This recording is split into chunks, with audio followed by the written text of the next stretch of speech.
Shrimad Bhagavatam class 136 സ്കന്ധം 6 17-ാമത്തെ അധ്യായമായിട്ട് ചിത്രകേതുവിന് Shri പാർവതിയുടെ ശാപമാണ്. അപ്പം ചിത്രകേതു എന്ന് പറയുന്നത് പ്രപഞ്ച സൃഷ്ടിയുടെ ആദ്യഘട്ടത്തിലുള്ള ഒരു കാലഘട്ടമാണ്. അപ്പം പ്രപഞ്ചമൊന്നും ഉണ്ടായിട്ടില്ല, പക്ഷേ കുറേ ബലങ്ങൾ ഉണ്ടായിട്ടുണ്ട്, പ്രേരക ശക്തികൾ ഉണ്ടായിട്ടുണ്ട്, സയൻസ് ഉണ്ടായിട്ടുണ്ട്, ശാസ്ത്രങ്ങൾ വേദങ്ങൾ ഉണ്ടായിട്ടുണ്ട്. ഇനി അതിനനുസരിച്ചൊരു പ്ലാന്, പരമാത്മാവെന്ന പ്ലാൻ ഉണ്ടായിട്ടുണ്ട്. ആ പ്ലാനിൻ്റെ അടിസ്ഥാനത്തിൽ സൃഷ്ടി നടത്താൻ കുറേ അതിനെയെല്ലാം പ്രേരിപ്പിച്ച് ഏകോപിപ്പിക്കുന്ന ശക്തികൾ ഉണ്ടാകണം. അതെല്ലാമാണ് ഇന്ദ്രൻ. പിന്നെ രാജാക്കന്മാരെ സൃഷ്ടിക്കുവാൻ അതാത് കാലങ്ങളിൽ രാജാക്കന്മാരെ സൃഷ്ടിക്കേണ്ട കാര്യങ്ങളെല്ലാം പറഞ്ഞു. അതിനുള്ള ചില ശക്തികളെ പറ്റി പറഞ്ഞു. ഇനി ഇപ്പം ഒരു കാര്യമായിട്ടൊരു സൃഷ്ടി നടക്കാത്ത സമയമാണ്. കാരണം ഇനിയാണ്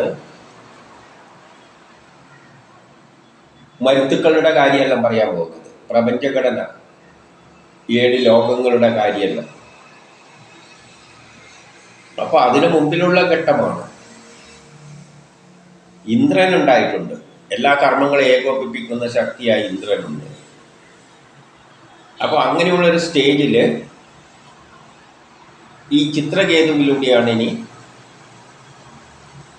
അതൊരു ശക്തി വിശേഷം തന്നെയാണ്, പല കർമ്മങ്ങളെ ഏകോപിപ്പിക്കുന്ന അതാണ്. പക്ഷെ ആ സമയത്ത് അദ്ദേഹത്തിന് സൃഷ്ടി നടത്തേണ്ട കാര്യങ്ങളൊന്നും കാര്യമായിട്ടില്ല. അപ്പോൾ എന്താണ് അതിനെ തുടർന്ന് പറയുന്നത്? ആരാണ് ചിത്രകേതു, അവസാനം എന്തായി മാറുന്നു എന്നെല്ലാം നമുക്കിപ്പം ഇതിലൂടെ നോക്കാം.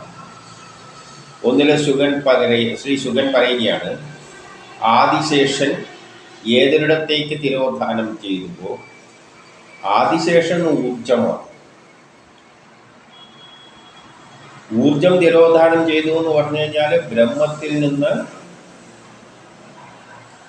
ഊർജം ചില കണങ്ങളായിട്ട് മാറിയിട്ടുണ്ട്.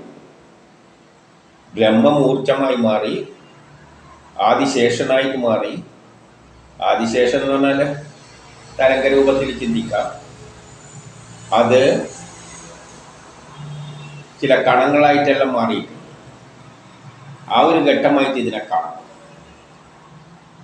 ഏതൊരിടത്തേക്ക് തിരോധാനം ചെയ്തുവോ അപ്പോൾ ഊർജങ്ങൾ ചെറിയ കണങ്ങളല്ലായിട്ട് മാറിയിട്ടുണ്ട്.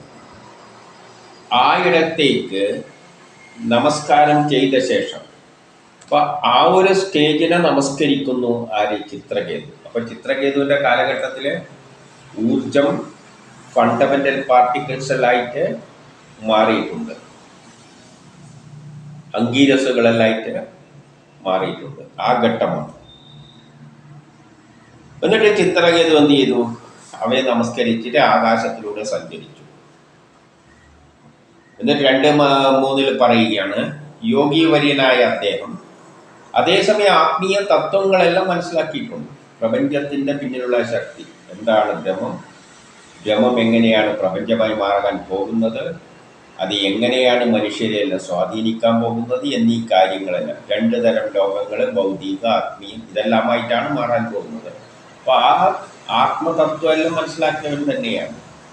യോഗീവര്യനായ അദ്ദേഹം ലക്ഷം വർഷങ്ങളുടെ ലക്ഷത്തോളം കാലം, അത്രയും കാലം ദേഹേന്ദ്രിയങ്ങളെ നിയന്ത്രിച്ച് സിദ്ധന്മാരാൽ വാഴ്ത്തപ്പെട്ട് വിദ്യാധര സ്ത്രീകളോടൊത്ത് കൊണ്ട് ശ്രീഹരിയെ വാഴ്ത്തി പാടിച്ചുകൊണ്ടും, അപ്പോൾ അന്നുള്ള സ്ത്രീകളെയെല്ലാം ശ്രീഹരിയെ വാഴ്ത്തിക്കൊണ്ട് പ്രേരിപ്പിച്ചുകൊണ്ടാണ് അദ്ദേഹം ശുദ്ധമായ ആത്മീയതയിലൊക്കെയാണ് നീങ്ങിയത്. സ്ത്രീകളെയും അതിനുമായി പ്രേരിപ്പിക്കുന്നു. അതായത് സ്ത്രീ പുരുഷ ബന്ധത്തിലൂടെ ഒന്നും തന്നെ സൃഷ്ടി ആ കാലത്ത് നടക്കുന്നില്ല. എല്ലാം ഭൗതികതയിൽ ഊന്നിക്കൊണ്ടുള്ളതാണ്. എല്ലാം ശ്രീഹരിയിൽ അർപ്പിച്ചുകൊണ്ടാണ് ആ കാലഘട്ടം കടന്നത്. ആ കാലഘട്ടത്തിൻ്റെ തലവനാണ് ശ്രീ ചിത്രകേതു. അങ്ങനെ അദ്ദേഹം പർവ്വത താഴ്വരയിൽ വിഹരിച്ചു. സ്ത്രീകളുമെല്ലാം ആത്മീയ കാര്യങ്ങളിൽ, അതായത് ദ്വയമായി തീർന്നെങ്കിലും അവ കൂടിച്ചേർന്നിട്ട് പുതിയതൊന്നും ഉണ്ടാകുന്നില്ല. അങ്ങനെ എത്രയോ ലക്ഷങ്ങളോളം വർഷം പറയുകയാണ്. എന്നിട്ട് 4 ഒരിക്കൽ അദ്ദേഹം വിഷ്ണുദത്തമായ വിമാനത്തിലൂടെ, വിഷ്ണുവിൻ്റെ ദത്തമായ, വിഷ്ണുവിനെ സഞ്ചരിക്കാൻ എന്ത് വിമാനമാണ് വേണ്ടത്? വിമാനം എന്ന് പറഞ്ഞാൽ അന്തരീക്ഷത്തിലൂടെ സഞ്ചരിക്കാനുള്ളതാണ്. മനുഷ്യർക്കാണെങ്കിൽ ഇരിക്കാൻ സീറ്റെല്ലാം വേണം. പക്ഷെ വിഷ്ണുവിന് അതിൻ്റെ ഒന്നും ആവശ്യമില്ല. കാരണം അതൊരു ബലമാണ്. ആ ബലത്തിലുള്ള വിമാനം എങ്ങനെ ഇരിക്കുന്നു ചിന്തിച്ചാൽ മതി. അല്ലാതെ വിമാനം എന്ന് കാണുമ്പോൾ നമ്മളെപ്പോലെ സീറ്റെല്ലാം ഉള്ള, അത് ഓടിക്കേണ്ട നമ്മളെപ്പോലത്തെ ആൾക്കാരൊന്നുമില്ല. വിഷ്ണുദത്തമായ വിമാനം. അപ്പം വിഷ്ണു ഏതാണ്? അതൊരു ബലമാണ്. ബലത്തിന് സഞ്ചരിക്കാൻ എന്ത് വിമാനമാണ്? അതുപോലെയുള്ള വിമാനത്തില് അപ്പൊ ഇദ്ദേഹം എന്താണ്? അതേപോലെ തന്നെ ഒരു ശക്തി തന്നെയാണ്. സഞ്ചരിച്ച് സിദ്ധന്മാരാലും ചാരണന്മാരാലും ചുറ്റപ്പെട്ട് പരമേശ്വരനെ സന്ദർശിച്ചു. അങ്ങനെ അദ്ദേഹം ശ്രീരുദ്രനെ സന്ദർശിച്ചു. അപ്പം നമ്മൾ ശ്രീരുദ്രനെ പറ്റി ഇതിനു മുമ്പിൽ കേട്ടിട്ടുണ്ട്. ആറ്റങ്ങൾ ഉണ്ടായിട്ടുണ്ട്. ശ്രീരുദ്രൻ എന്ന് പറയുമ്പോൾ ന്യൂക്ലിയസും അതിന് ചുറ്റുന്ന ഇലക്ട്രോണുകൾ, ആ ഒരു ഘട്ടത്തിലാണ് ഉള്ളത്. അപ്പം ആറ്റങ്ങൾ ഉണ്ടായിട്ടുണ്ട്. കണങ്ങൾ ആറ്റങ്ങളായിട്ട് മാറിയിട്ടുണ്ട് ആ കാലഘട്ടം. അപ്പോൾ അവിടെ ചെല്ലുമ്പോൾ മടിയിൽ തലവെച്ച് കിടക്കുന്ന പാർവതിയെ, പാർവതി ശിവന്റെ മടിയിൽ തലവെച്ച് കിടക്കുകയാണ്. അപ്പൊ അവിടെ മുനിമാരെല്ലാം ഉണ്ട്. മുനിമാരുടെ സദസ്സിൽ വെച്ച് കൈകൊണ്ട് കെട്ടിപ്പിടിച്ച് ഇരുന്നരുളുന്ന മഹാദേവന്, അപ്പൊ പാർവതിനെ കെട്ടിപ്പിടിച്ചിട്ട് മടിയിലിരുത്തിയിട്ട് കെട്ടിപ്പിടിച്ചിട്ടാണ് ശിവൻ അല്ലെങ്കിൽ രുദ്രൻ ഇരിക്കുന്നത്. അപ്പോൾ ഇദ്ദേഹം അത് ഉറക്കെ പരിഹസിച്ച് പറയുകയും ചെയ്തു. മുനിമാരെല്ലാം കേൾക്കാനായിട്ട് ഇങ്ങേരെ പരിഹസിച്ചു ശിവനെ. ഇങ്ങനെ പാർവതിനെയും മടിയിൽ വെച്ചിരിക്കുകയാണ്. കഥയിൽ മടിയിൽ വെച്ചിരിക്കുന്നതെന്നെല്ലാം പറയുമ്പോൾ നമുക്ക് സാധാരണ ജനങ്ങൾക്കെല്ലാം എല്ലാം തോന്നുമെങ്കിലും യഥാർത്ഥത്തിൽ ആറ്റത്തിൻ്റെ കാര്യമാണ്. ശ്രീരുദ്രൻ എന്ന് പറഞ്ഞാൽ ആറ്റമാണ്. പരമശിവൻ എന്നെല്ലാം പറയുമ്പോൾ ആറ്റമാണ്. ആറ്റത്തിൻ്റെ ന്യൂക്ലിയസിൻ്റെ അകത്തുള്ള ശക്തിവിശേഷത്തെയാണ് പുരുഷൻ പ്ലസ് പരമശിവനായിട്ട് ചിത്രീകരിക്കുന്നത്. അതിൻ്റെ പുറത്തെ ഓർബിറ്റിൽ ചുറ്റുന്ന ഇലക്ട്രോണാണ് പാർവതി. അപ്പം രുദ്രൻ്റെ ശിവന്റെ മടിത്തട്ടിൽ തന്നെയാണ് ആരുള്ളത്? പാർവതി ഉള്ളത്. അത്രേ കാര്യമുള്ളൂ. പക്ഷെ കേൾക്കുമ്പോൾ നമുക്ക് കഥയിൽ വരുമ്പോൾ ഇങ്ങനെയെല്ലാം പൊടിപ്പും തൊങ്ങലും പറ്റി പറയും. അപ്പോൾ ചിത്രകേതു പരിഹസിച്ചുകൊണ്ട് എന്താ പറഞ്ഞ 6 ഇദ്ദേഹം പ്രത്യക്ഷത്തിൽ ജഗദ്ഗുരു എന്ന നിലയിൽ ഉപദേശിക്കുന്നു. ഇദ്ദേഹം വലിയ ഗുരുമാതിരിയാണ്, ജഗത്തിന്റെ ഗുരുവാരിയാണ് ഇദ്ദേഹം എല്ലാവരെയും തത്വങ്ങൾ ഉപദേശിക്കുന്നത്. അതേസമയം ഭാര്യയോടുകൂടി സദസ്സിൽ പ്രധാനിയായി ഇരിക്കുകയും ചെയ്തു. ഭാര്യനെയും വടിയിൽ വെച്ചിട്ടാണ് ഇദ്ദേഹം സദസ്സിൽ പ്രധാന സ്ഥാനം അലങ്കരിച്ചിട്ട്, ഏതെങ്കിലും ദൂരെ ഏതെങ്കിലും ഒരാളാണെങ്കിൽ കുഴപ്പമില്ല, സഭ അധ്യക്ഷനായി ഭാര്യനെയും വടിയിൽ വെച്ചാണ് ഇരിക്കുന്നത്. പരിഹസിച്ച കാര്യങ്ങളാണ്. ജഡധരിച്ച് കൊടും തപസ്വിയായി വേദധർമ്മ പ്രവർത്തകനായും സദസ്സിൽ വേദധർമ്മ പ്രവർത്തകനാണ്. വേദങ്ങളുടെ അടിസ്ഥാനത്തിൽ തന്നെയാണ്. പിന്നെ ആറ്റം വേദത്തിൻ്റെ അടിസ്ഥാനത്തിൽ, സയൻസിൻ്റെ അടിസ്ഥാനത്തിൽ തന്നെയാണ് ആറ്റങ്ങൾ ഉള്ളത്, ന്യൂക്ലിയസ് ഉള്ളത്. അതിൻ്റെ ചുറ്റും പാർവതി ഇലക്ട്രോൺ ചുറ്റുന്നത്. എന്നാലും സംസ്കാര ശൂന്യനെ പോലെ ഭാര്യയെയും മടിയിൽ വെച്ച് നാണമില്ലാതെ ഇരിക്കുകയാണ്. കഥയിലോട്ട് ഒരാശയം പറയാൻ വേണ്ടി ഇങ്ങനെ പറയുന്നതേ ഉള്ളൂ. ചിത്രകേതു അവസാനം എന്തായി മാറിയെന്ന് പറയാൻ വേണ്ടിയിട്ട് ഒരു കഥയിൽ പൊടിപ്പും തെങ്ങലും വെച്ച് ഭാര്യയും ഭർത്താവും ആകുമ്പോൾ മടിയിലിരിക്കുകയാണ്. അപ്പോൾ സാധാരണ ജനങ്ങൾക്കാണ് ഈ ഭാഗവത കഥ. അവരിതെല്ലാം കേട്ടിട്ട് അങ്ങനെ രസിച്ചിരിക്കും. അല്ലാതെ ഇതിൽ കൂടുതൽ ആറ്റത്തെ പറ്റിയൊന്നും ചിന്തിച്ച്, അപ്പോൾ ഈ മണ്ടത്തരങ്ങൾ ശരിയായ നിലയിൽ നോക്കുമ്പോൾ മണ്ടത്തരങ്ങളാണ്. ഇങ്ങനെ സദസ്സിലല്ല ഇങ്ങനെ ഭാര്യനെയും കെട്ടിപ്പിടിച്ചിരിക്കാൻ പറ്റുള്ളൂ. അപ്പം യഥാർത്ഥത്തിൽ കഥയിലെന്താണ്? ആറ്റമാണ്, ആറ്റത്തിൻ്റെ ന്യൂക്ലിയസ് ആണ് ശിവൻ, ഇലക്ട്രോണ് ചുറ്റുന്നതാണ്. ഇത്രയുള്ള സംഗതി. പക്ഷെ കഥയിൽ വരുമ്പോൾ പൊടിപ്പും തങ്ങലൊക്കെ വരുമ്പോൾ നമ്മളെ വീണപൂവേ എന്നെല്ലാം പറഞ്ഞിട്ട് എന്താണ് പറഞ്ഞു വെച്ചിരിക്കുന്ന ഒരു പൂവാടി ഉണ്ടായിരുന്നു. അത് പണ്ട് നീ ആകാശത്തിലെ നക്ഷത്രമായിരുന്നു, അത്തക്ഷരമായിട്ട് ശോഭിച്ചതായിരുന്നു എന്നെല്ലാം പറഞ്ഞു വെച്ചിട്ടുണ്ട്. സത്യത്തിൽ ഇത് അങ്ങനെ ആയിരുന്നു, പൂ ആകാശത്തിലൊരു നക്ഷത്രമായിരുന്നു. അതാണ് കഥയെ കഥയായിട്ടും കവിതയെ കവിതയായിട്ടെല്ലാം കാണുന്നത്. അത് കാണാതെ അതെല്ലാം അതേപോലെ എടുത്തു കഴിഞ്ഞാൽ ആകെ എന്തെല്ലോ മാതിരി തോന്നും.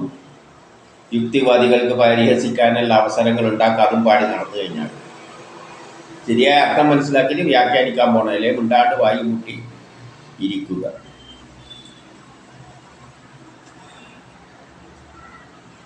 ഇനി 8 പറയുന്ന സംസ്കാര ശൂന്യരായ സാധാരണ ജനങ്ങൾ പോലും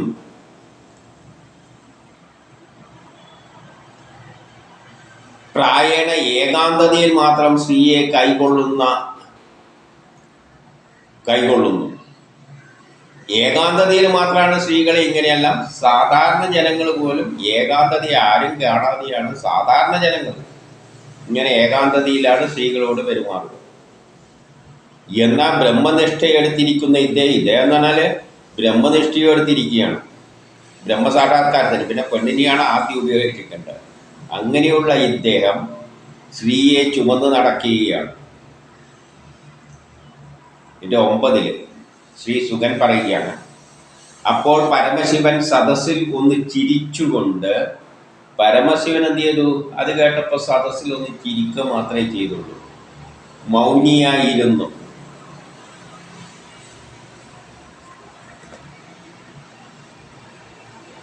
അപ്പൊ അദ്ദേഹം ഒന്നും മിണ്ടാൻ പോയില്ല. അപ്പൊ കേട്ടിരുന്ന സഭാവാസികൾ എന്ത് ചെയ്തില്ല?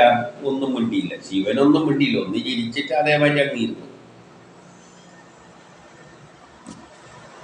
10 നിന്തരുവടിയുടെ പ്രഭാവം അറിയാത്തവനായി ഇങ്ങനെ പലതും പറഞ്ഞുകൊണ്ടിരിക്കെ, ആ ശിവനെപ്പറ്റി ശരിക്കും മനസ്സിലാക്കാതെ ഇങ്ങനെ പലതും പറഞ്ഞുകൊണ്ടിരിക്കെ, പാർവതി ദേവി ജിതേന്ദ്രിയനെന്ന അഭിമാനം കൊള്ളുന്ന ഇദ്ദേഹത്തോട് രോഷത്തോടെ പറഞ്ഞു.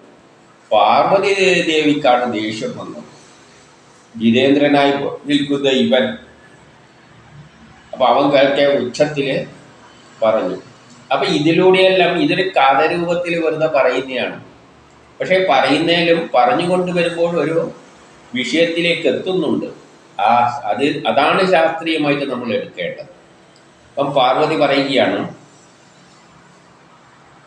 11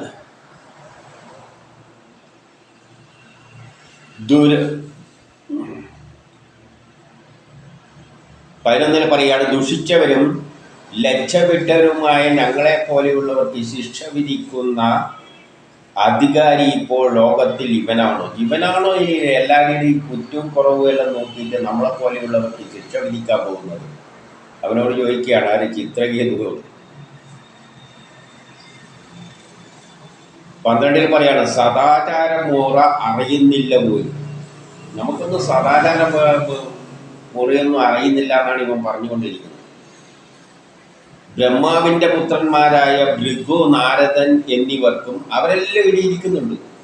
ഇത്രയും പണ്ഡിതന്മാരായ ആൾക്കാര് ഈ ശിവന്റെ അടുത്ത് ബഹുമാനപൂർവ്വം ഇരിക്കുകയാണ്. ഇതെല്ലാം കണ്ടുകൊണ്ട് ഇവരെല്ലാം പണ്ഡിതന്മാരാണ്, അവരിയ്ക്കുന്നുണ്ട്. അതേപോലെ തന്നെ എന്നിട്ട് സനൽകുമാരന്മാരുണ്ട്, മനു പോലെയുള്ളവര്. ഇവർക്കൊന്നും അറിവില്ലാതെ വരികയാണോ? ഇവരൊന്നും അറിയാതെയാണോ ഇവിടെ ഇരിക്കുന്നത്? എന്തെന്നാൽ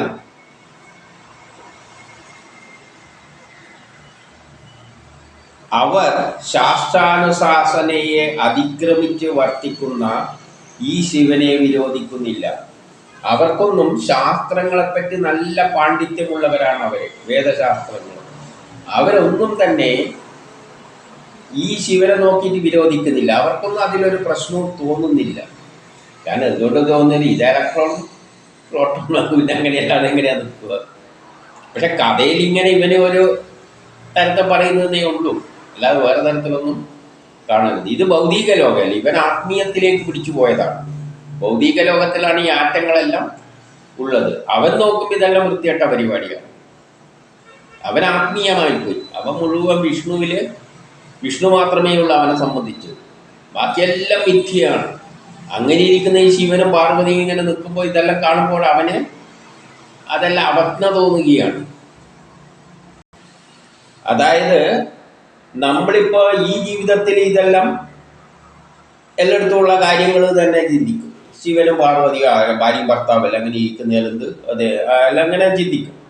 പക്ഷെ നമ്മൾ ഇതെല്ലാം വിട്ടിട്ട്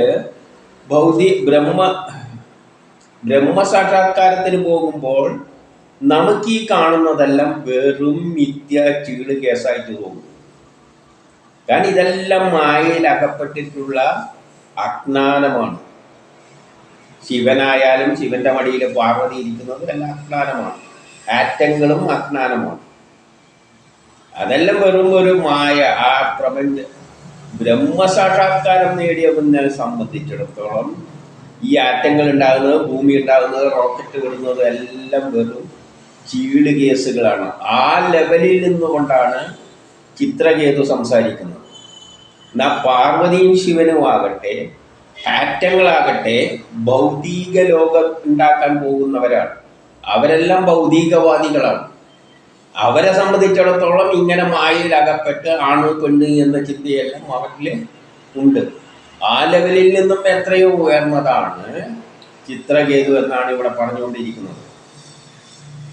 കാരണം നമുക്ക് ബ്രഹ്മസാക്ഷാത്കാരത്തിന് പോകണമെങ്കിൽ ഇതെല്ലാം ചീളായിട്ട് കളഞ്ഞിട്ട് ഉടും തുണി പോലും ഉപേക്ഷിച്ചിട്ട് പോകുന്ന മാനസികാവസ്ഥയിൽ നിൽക്കുന്നവർക്ക് ഇതെല്ലാം ചീള് കേസാണ്, ഒരർത്ഥവുമില്ലാത്തതാണ്. പക്ഷേ ഭൗതിക ലോകത്തിൽ ജീവിക്കുന്ന രുദ്രനും പാർവതിക്കും ഇലക്ട്രോണും പ്രോട്ടോണുമെല്ലാം ഇതാണ് ജീവിതം. അവരെ സംബന്ധിച്ചിടത്തോളം ഇത് പ്രധാനമാണ്. അത് മുനികളായാലും വേണ്ടിയില്ല, മനുവായാലും വേണ്ടിയില്ല, നാരദനായാലും വേണ്ടിയില്ല. നാരദനെല്ലാം ഭൗതികവാദികളാണ്. നമ്മളെപ്പോലെയുള്ള ലോ ലെവൽ പാർട്ടീസാണ്. ആരുമായിട്ട് കമ്പയർ ചെയ്യുമ്പോൾ ചിത്രകേതുവായിട്ട് ബ്രഹ്മസാക്ഷാത്കാരം നേടിയവനെ. കാരണം അവനെ സംബന്ധിച്ചിടത്തോളം ഇതെല്ലാം ചീളി കേസ് വിദ്യയാണ്. പക്ഷെ ഈ രുദ്രനും ശിവനും വിഷ്ണുവും എല്ലാം മൂക്ക് കയറിട്ടിട്ട് കെട്ടിയിട്ട് ഭൗതിക ലോകത്തിൽ ഒരു ലോകം സൃഷ്ടിക്കാൻ വേണ്ടി വിട്ടിരിക്കുകയാണ്. ആര്? ആ ബ്രഹ്മം. അപ്പൊ അവരെല്ലാം ഭൗതികത്തിലും മായയിൽ അകപ്പെട്ടാണ് ജീവിക്കുന്നത്. അപ്പൊ ആ രണ്ട് മാനസികാവസ്ഥ നമ്മൾ മനസ്സിലാക്കണം.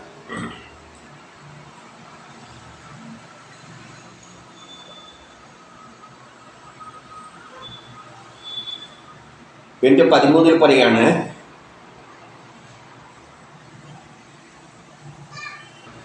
ഈ മുനിമാരെല്ലാം അല്ലേ, സനകാദികളെല്ലാം അല്ലേ, നാരദനെല്ലാം ഈ പരമ മംഗളമൂർത്തിയായ പരമഗുരുവായ ഈ വ്യക്തിയെ യോഗ്യതയുള്ളവനായി കണക്കാക്കി. അവരെല്ലാം പരമശിവനെ വലിയ യോഗ്യതയുള്ളവരായിട്ടാണ്, പരമഗുരുവായിട്ടാണ് കാണുന്നത്. ധ്യാനിക്കുമ്പോൾ ക്ഷത്രിയാധമനായ ഇവൻ, അപ്പം പാർവതി ഇവനെ ക്ഷത്രിയ സ്വഭാവമുള്ള ക്ഷത്രിയാധിമനായിട്ടാണ് അവനെ കാണുന്നത്. ആരെ? ഈ ചിത്രകേതുവിനെ. കാരണം അവൻ ക്ഷത്രിയ സ്വഭാവമായിരുന്നു, ജനിച്ചത് ക്ഷത്രിയനായിട്ടാണ്, രാജാവാണ്. പക്ഷെ അതുകൊണ്ട് അധമനായിട്ടാണ് പാർവതി കാണുന്നത്. പക്ഷേ അവൻ്റെ ലെവലിപ്പോൾ ഏതാണ്? അവൻ അതെല്ലാം ഭൗതികതയിൽ നിന്നെല്ലാം കളഞ്ഞിട്ട് ബ്രഹ്മമായിട്ട് ആ ശ്രീഹരിയുമായിട്ട് ചേർന്ന് നിൽക്കുന്ന അവസ്ഥയാണ്. അപ്പം പരമസത്യം ഗ്രഹിച്ച് സത്യത്തോട് ചേർന്ന് നിൽക്കുന്നവരാണ് ഇവരെല്ലാം. മായാലോകത്തിൽ, ഈ പാർവതിയെല്ലാം മായാലോകത്തിൽ കിടന്നുകൊണ്ട് ഇലക്ട്രോണായിട്ട്, ആറ്റങ്ങളിൽ ഇലക്ട്രോണായിട്ട് മറ്റെല്ലാം കൂടി ചേർന്നുകൊണ്ട് വെള്ളവും മറ്റുള്ള വസ്തുക്കളും എല്ലാം ആയിട്ട് അങ്ങനെ ജീവിക്കുകയാണ്. നമ്മൾ എന്തെല്ലോ ചെയ്യുന്നവരെ അതും ജീവിക്കുകയാണ്. ആറ്റങ്ങളെല്ലാം അവരെല്ലാം ഭൗതിക ലോകം സൃഷ്ടിക്കുന്ന പ്രവൃത്തിയിലിട്ടതാണ്. ആരെല്ലാം? ഇവരെല്ലാം തന്നെ. അപ്പം അവർക്കെല്ലാം ഇത് നോക്കുമ്പോൾ ഇവനൊരു ക്ഷത്രിയൻ, രാജാവായിട്ട് ക്ഷത്രിയനാണ്, ഇവൻ അധമനാണ് എന്നെല്ലാം ചിന്തിച്ചുകൊണ്ട് പാർവതി പറയുകയാണ്. ഇവൻ തന്നെത്താൻ ഊറ്റക്കാരനായി നിന്നിട്ട് ഗുണദോഷിക്കുന്നവൻ നമ്മളെല്ലാം ഗുണദോഷിക്കുകയാണ്. ഇവൻ ശിക്ഷക്ക് അർഹൻ തന്നെയാണ്. ഇവൻ ശിക്ഷക്ക് അർഹനാണ്. 14 തൻ്റെ വലിപ്പത്തെ ഉള്ളിൽ ധരിച്ചുകൊണ്ട്, അപ്പൊ ഇവൻ ഞാൻ ഉള്ളിൽ വലിയ എന്തോ ആണെന്ന് ധരിച്ചുകൊണ്ട് വിനീതനായി, ഇവൻ ഒരു വിനയഭാവമില്ല, ഇവൻ ശ്രീഹരിയുടെ പാഹാരബിന്ദത്തിൽ ചേരുവാൻ യോഗ്യനല്ല. അതുകൊണ്ട് ഇവൻ വിഷ്ണുവിൽ ബ്രഹ്മസാക്ഷാത്കാരം നേടാൻ ഇവൻ യോഗ്യനല്ല എന്ന് ആര് തീരുമാനിക്കുന്നു? പാർവതി തീരുമാനിക്കുന്നു. ആകയാൽ 15 ഈ ദുഷ്ടബുദ്ധി പാപാദിത്യമുള്ള അസുരജന്മത്തെ പ്രാപിക്കട്ടെ. അതുകൊണ്ട് ഇവൻ അസുരജന്മമായിട്ട് ജനിക്കട്ടെ, പാപം കൂടിയിരിക്കുന്ന അസുരജന്മമായിട്ട്. മകനെ, അതുവഴി നീ പിന്നെ വലിയ ഇതേപോലെയുള്ള തെറ്റൊന്നും പ്രവർത്തിക്കുകയില്ല. അതുകൊണ്ട് മകനെ, നിനക്ക് മകനായിട്ട് ഇവനെ കാണുന്നു. പാർവതി അതോ വിരുദ്ധമായിരുന്നു. അതുകൊണ്ട് ഇനി ഭാവിയിൽ നിനക്ക് തെറ്റൊന്നും പ്രവർത്തിക്കില്ല. ഈ ശിക്ഷ അതുകൊണ്ട് തരികയാണ്. നീ എന്തായിട്ട് ജനിക്കട്ടെ? അസുരജന്മം എടുക്കട്ടെ. അപ്പം 14 ശ്രീ ശുകൻ പറയുകയാണ്, ഇപ്രകാരം ശാപമേറ്റ ചിത്രകേതു വിമാനത്തിൽ നിന്നും താഴെ ഇറങ്ങി ശ്രീ പാർവതിയെ പ്രസാദിപ്പിച്ചു പറഞ്ഞു. അദ്ദേഹം വിമാനത്തിൽ നിന്ന് ഇറങ്ങിയിട്ട് പാർവതിയെ പ്രസാദിപ്പിച്ചുകൊണ്ട് പറഞ്ഞു. അവന് ദേഷ്യമൊന്നും വന്നില്ല. കാരണം അവൻ ബ്രഹ്മസാക്ഷാത്കാരം നേടിയവനാണ്. അതുകൊണ്ട് പറയുന്നു 17 മാതാവേ, അമ്മയെന്ന് വിളിച്ചുകൊണ്ട് എന്നെ പറയുകയാണ്. മകൻ തന്നെ വിളിച്ച, മകനെ എന്നല്ല വിളിച്ച, അമ്മയെന്ന് വിളിച്ച് എന്നെ പറയുകയാണ്. നിന്തിരുവടിയുടെ ശാപത്തെ ഞാൻ ശിരസാ വഹിക്കുന്നു. അങ്ങ് പറഞ്ഞ ശാപം ഞാൻ ശിരസാ വഹിക്കുന്നു. കാരണം ദേവന്മാർ മനുഷ്യനെ ഉദ്ദേശിച്ച് യാതൊന്ന് പ്രവചിക്കുന്നുവോ അത് അവൻ്റെ കർമ്മഫലമാണ്. ദേവന്മാര്, നിങ്ങൾ ദേവന്മാരാണ്, 33 കോടി ദേവന്മാരിൽപ്പെട്ടതാണ് നിങ്ങൾ. അതെല്ലാം ഭൗതികതയിൽപ്പെട്ടുന്നവർ തന്നെയാണ്. അവര് ഉദ്ദേശിച്ചിട്ട് എന്ത് പ്രവചനം നടത്തുന്നു, അതായത് നീ അസുരനായി ജനിക്കുമെന്ന് പ്രവചനം നടത്തുന്നുവോ അതവൻ്റെ കർമ്മഫലമാണ്. അവരിൽ കർമ്മം ചെയ്യേണ്ട ബാക്കി കിടക്കുന്ന കർമ്മമാണ് ഇവർ ഈ പറയുന്നത്. നിങ്ങൾ ഞാൻ അസുരനായി ജനിക്കണമെന്ന് പറഞ്ഞെങ്കിൽ എനിക്കങ്ങനെ അസുരനായിട്ട് ജനിക്കാനുള്ള ഒരു യോഗം അവിടെ ശ്രീഹരി തീരുമാനിച്ചു വെച്ചിട്ടുണ്ട്. അത് നിങ്ങൾ വെറുതെ പറയുന്നതേ ഉള്ളൂ, അല്ലാതെ നിങ്ങളെ ശാപത്തിൻ്റെ ഇതൊന്നുമല്ല. കാരണം ഞാൻ ഇനിയിപ്പോൾ നാളെ അസുരനായിട്ട് ജീവിക്കാൻ, എനിക്ക് മോക്ഷം ലഭിക്കാനൊന്നും എനിക്കായിട്ടില്ല. ഞാൻ ശ്രീഹരിയിൽ മനസ്സും വെച്ചുകൊണ്ട് അങ്ങനെ പോവുകയാണ്. ബ്രഹ്മസാക്ഷാത്കാരം കിട്ടുന്ന എപ്പോഴാണ്? കർമ്മം തീരുക. അപ്പം എനിക്ക് കർമ്മം തീരുവാനും കുറച്ച് കാര്യം കൂട്ടിയുണ്ട്. അസുരനായിട്ട് ജനിച്ചിട്ട് എന്തെല്ലോ ചെയ്യാനുണ്ട്. അത് നിങ്ങൾ വിളിച്ചു പറഞ്ഞു എന്നാൽ കവിഞ്ഞ് വേറെ കാര്യമൊന്നുമില്ല. ഈ ശാപത്തിനൊന്നും വലിയ കാര്യമൊന്നും ഇല്ല എന്നുള്ള നിലയിലാണ് സംസാരിക്കുന്നത്. അത് അവൻ്റെ കർമ്മഫലമാണ് വിളിച്ചു പറയുന്നത്. ഇതേമാതിരി ശാപിക്കുക എന്നെല്ലാം പറയുന്നത് ഭാവിയിലുള്ള കർമ്മഫലം. നീ ഇങ്ങനെയല്ല എന്നും അനുഭവിക്കാനുണ്ട്. അത് പിന്നെ ശപിച്ചാലും ശപിച്ചിട്ടില്ലെങ്കിൽ അത് ചെയ്തേ പറ്റും, അസുരനായിട്ട് ജനിച്ചേ പറ്റും. അത് വിളിച്ചു പറയുന്നു, ആ നിലയിലേ കാണുന്നുള്ളൂ. പിന്നെ 18 ആത്മാവിനെ തിരിച്ചറിയാത്ത ഉഴലുന്ന ജീവൻ, ആത്മാവിനെ തിരിച്ചറിയാതെ ഉഴലുന്ന ആൾക്കാര് ഈ സംസാര ചക്രത്തിൽ കറങ്ങിക്കൊണ്ട് സുഖദുഃഖങ്ങൾ എല്ലായ്പ്പോഴും എല്ലാ നേരവും അനുഭവിക്കണം. ഈ ആത്മതത്വം അറിയാത്തവര്, തിരിച്ചറിയാതെ ഉഴലുന്ന ജീവൻ ഈ സംസാര ചക്രത്തിൽ കറങ്ങിക്കൊണ്ട് സുഖദുഃഖങ്ങൾ അനുഭവിക്കേണ്ട അതാത് കാലങ്ങളിൽ അനുഭവിക്കണം. കാരണം ജനിക്കും, കർമ്മം ചെയ്യാൻ വേണ്ടിയിട്ടാണ്. കർമ്മം ചെയ്യുമ്പോൾ സുഖവും ഉണ്ടാവും, ദുഃഖവും ഉണ്ടാവും. അതിനാണ് ജനിപ്പിച്ചിരിക്കുന്നത്. കർമ്മം തീരുമ്പോൾ മാത്രമേ എങ്ങോട്ട് പോകാൻ പറ്റുള്ളൂ, ബ്രഹ്മസാക്ഷാത്കാരത്തിന് പോകാൻ പറ്റുള്ളൂ. എനിക്കെൻ്റെ കർമ്മം തീർന്നിട്ടില്ല, അതുകൊണ്ട് എന്നും ജനിക്കണമായിരിക്കാം. ഇനി 19 സുഖങ്ങളുടെ കർത്താവ് താനുമല്ല മറ്റൊരുത്തനുമല്ല. നമ്മുടെ സുഖത്തിനുള്ള കാരണമൊന്നും നമ്മളല്ല, മറ്റുള്ളവരുമല്ല.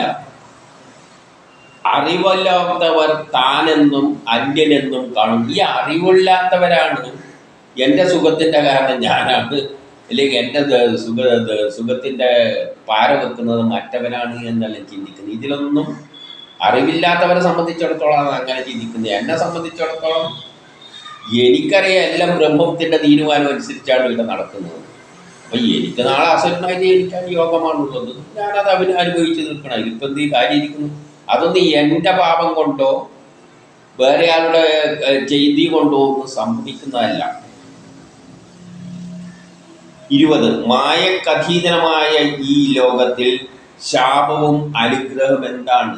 എല്ലാം മായയിൽ ബന്ധപ്പെട്ടുകൊണ്ട് ശ്രീഹരി തീരുമാനിക്കുന്ന കാര്യങ്ങളാണ് നടക്കുന്നത്. നമ്മൾ മായയിൽ അകപ്പെട്ടുകൊണ്ട് കർമ്മം ചെയ്യുന്നു. അവിടെ ശാപവും അനുഗ്രഹവും എന്താണ്? ശാപവും ഇല്ല, അനുഗ്രഹവും ഇല്ല. ശാപം എന്ന് പറഞ്ഞാൽ എന്തോ വിളിച്ചു പറയുന്നു, അത്ര തന്നെയേ ഉള്ളൂ. യഥാർത്ഥത്തിൽ അതുകൊണ്ടൊന്നും അല്ല സംഭവിക്കുന്നത്. നാളെ എനിക്കുള്ള റോൾ ഇതാണ്, ഞാനത് അനുഭവിച്ചേ പറ്റൂ. സ്വർഗവും നരകവും എന്താണ്? സ്വർഗവും ഇല്ല, നരകവും ഇല്ല. മായയിൽ അകപ്പെട്ട് കഴിയുമ്പോൾ, മായയിൽ എന്ന് പറഞ്ഞാൽ നമ്മളെ മായ കൊണ്ട് നമ്മളെ കണ്ണ് മൂടിയിട്ട് നമ്മളെ കൊണ്ട് ചെയ്യിപ്പിക്കുകയാണ്. അങ്ങനെ കണ്ണ് മൂടിയിട്ട് നമ്മളെ കൊണ്ട് ചെയ്യിപ്പിക്കുകയാണെങ്കിൽ കുറ്റം എങ്ങനെയാണ് നമ്മളെ തലക്ക് വരിക? ഇപ്പം നമ്മളെ ഒരാളെ കണ്ണ് തുണി കൊണ്ട് മൂടിക്കെട്ടി, എന്നിട്ട് ഒരു വടി തന്നിട്ട് പറയാ മുമ്പോട്ട് ശക്തിയിൽ അടിക്കുന്നു. അപ്പം മുമ്പിൽ ഒരാൾ ഇരിക്കുകയാണ്, നമ്മൾ ശക്തിയിൽ അടിക്കുന്ന അയാളെ ചത്തുപോകും. അതെൻ്റെ കുറ്റാണ്. എൻ്റെ കണ്ണ് മൂടിക്കെട്ടിയിരിക്കുകയാണ്, എന്നിട്ട് എന്നോട് പറയാണ് അടിക്കട മുമ്പിൽ, വടിയെടുത്ത് വീശട മുമ്പിൽ.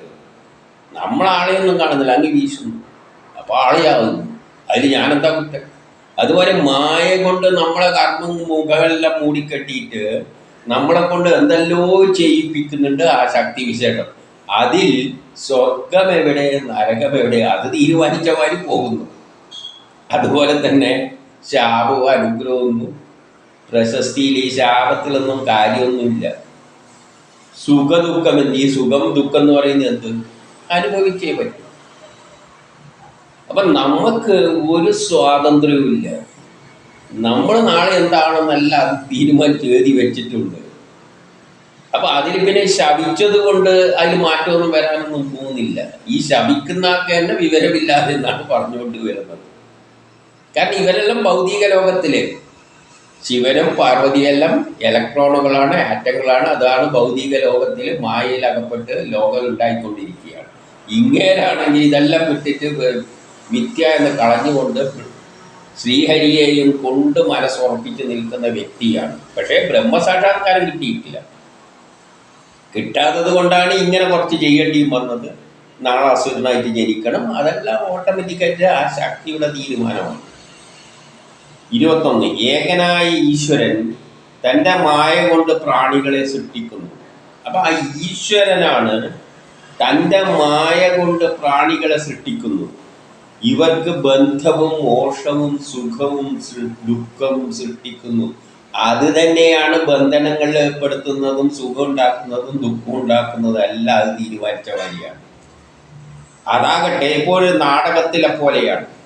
നാടകത്തിൽ നമുക്ക് ഒരു സീനുണ്ടെന്ന് വെച്ചോ, എനിക്ക് ഒരു റോള്, എനിക്കിങ്ങനെ ഇരുന്നിട്ട് നല്ല ഭക്ഷണമെല്ലാം വാരി തിന്നാനുള്ള റോളാണ് എനിക്കെന്ന് വെച്ചോളൂ. അപ്പം ഞാൻ നല്ലോണം വാരി സൂയിക്കും. അപ്പം വേറെ ആടിയിരുന്നിട്ട് അവൻ്റെ റോളെന്ന് പറഞ്ഞാൽ ഈ തിന്ന് നീ നോക്കിയിട്ട് നുണഞ്ഞുകൊണ്ടിരിക്കുകയാണെന്ന് വെച്ചോളൂ. അപ്പം അവനവിടെ നിന്ന് നുണഞ്ഞുകൊണ്ടിരിക്കാനേ പറ്റൂ, എനിക്ക് തിന്നാൻ പറ്റും. അവരവിടെ നിന്ന് നുണഞ്ഞുകൊണ്ടേയിരിക്കും. അത് അങ്ങനെയാണ് ആക്കിയിരിക്കുന്നത്, അതേ റോള്. ഇതേപോലെ തന്നെ ജീവിതത്തിലും നമുക്ക് ഓരോ സമയത്ത് സുഖം ദുഃഖം ഇങ്ങനെയെല്ലാം പറഞ്ഞ് ഓരോ റോള് തന്നിട്ടുണ്ട്. ആ റോള് ചെയ്യുന്നതായിട്ട് കണ്ടാൽ മതി. അപ്പോൾ സുഖം ദുഃഖം എല്ലാം അത് തന്നെയാണ് സൃഷ്ടിക്കുന്നത്. അതാകട്ടെ മായാബന്ധമില്ലാത്തവനും ദ്വന്ദ്വാതീതനുമാണ്. അതാകട്ടെ ആ ഈശ്വരനാകട്ടെ മായ, ആ ഈശ്വരന് പക്ഷേ ബന്ധം ഈ മായയായിട്ട് ഒരു ബന്ധവുമില്ല, അത് ദ്വന്ദ്വുമില്ല, അതിന് ദ്വയം എന്ന സ്ഥാനമില്ല. അകൻ ഏകനാണ്. പക്ഷേ ഈ പാർവതിയും ശിവനും ദ്വയമാണ്, ഏകനല്ല. അതുകൊണ്ട് തന്നെ അത് ഈശ്വരനല്ല. പാർവതിയും ശിവനും ദ്വയമാണ്. ഈ ദ്വയത്തിൽപ്പെട്ടതാണ് നമ്മൾ ആണും പെണ്ണും, ഭാര്യയും ഭർത്താവും എല്ലാം. ഇതെല്ലാം ദ്വയമാണ്.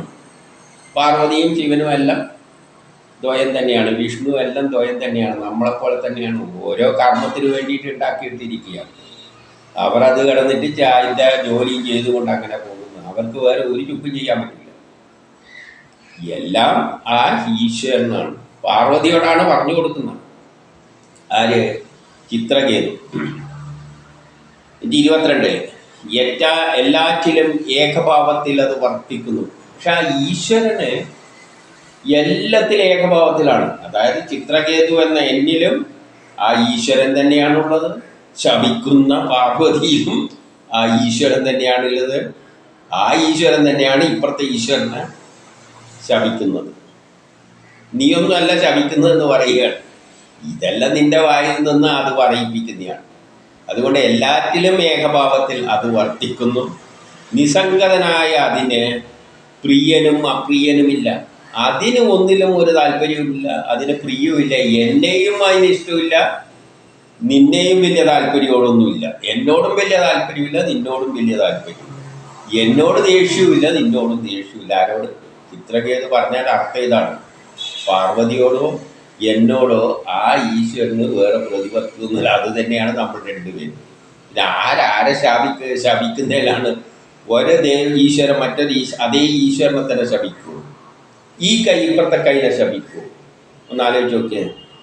ഇടത്തെ കൈ വലത്തെ കൈനെ ശപിക്കുമോ? വലത്തെ കൈ ഇടത്തെ കൈനെ ശപിക്കുമോ? അടിക്കുമോ? ഒന്നും ചെയ്യില്ല. എന്താ അർത്ഥം? രണ്ടും ഒന്ന് തന്നെയാണ്. ഇതെല്ലാം ഉയർന്ന നിലയിൽ ചിന്തിക്കണം. ഇനി 22 അത് തന്നെയാണ്. പ്രിയനും അപ്രിയനുമില്ല, ശത്രുവും ബന്ധവുമില്ല. അതിനും ശത്രുവും ബന്ധുവൊന്നുമില്ല. സുഖദുഃഖങ്ങളിൽ അതിന് ബന്ധമില്ല. ഇവിടെ നടക്കുന്ന സുഖദുഃഖങ്ങളിലൊന്നും അതിനൊരു താല്പര്യവും ഇല്ല.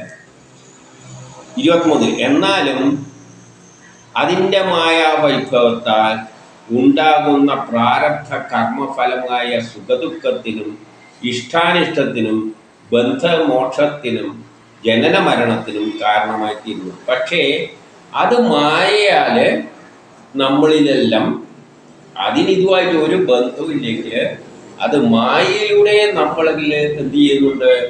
പല കർമ്മങ്ങളും ചെയ്യിപ്പിച്ചുകൊണ്ട് അതിൻ്റെ ഫലമായി സുഖവും ദുഃഖവും നമ്മൾ അനുഭവിക്കുന്നുണ്ട്.